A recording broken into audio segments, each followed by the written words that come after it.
Understanding the Hex Key Wrench, an easy guide.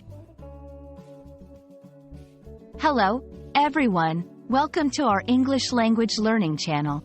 Today, we'll be diving into the fascinating world of tools, particularly focusing on a very specific and useful tool, the Hex Key Wrench.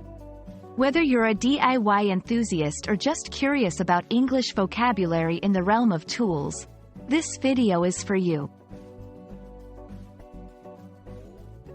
A hex key wrench, often simply called an Allen key, is a small hand tool used to drive bolts and screws with a hexagonal socket. Its unique shape, a small, L-shaped piece of metal, makes it distinct and easily recognizable. The name, hex, comes from hexagon, referring to the six-sided shape of the sockets it fits into.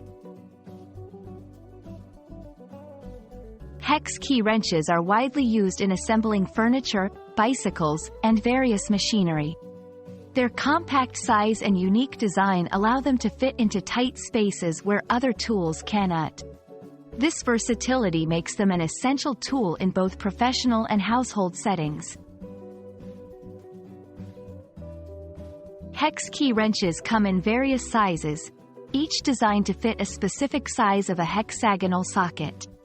They are often sold in sets, providing a range of sizes for different applications. Some hex keys also feature a ball end on one side, allowing them to be used at an angle for hard-to-reach places. The term, hex key wrench, is not just limited to tool talk. It's part of everyday English, especially in contexts like assembling furniture or discussing repairs. Knowing terms like these can be incredibly useful in everyday conversations, especially in countries where DIY is a common practice. And that's all about hex key wrenches. We hope this video has been informative and adds a new term to your English vocabulary. Remember, learning English isn't just about grammar and spelling. It's also about understanding the culture and everyday items like the humble hex key wrench. Thanks for watching, and see you in our next video.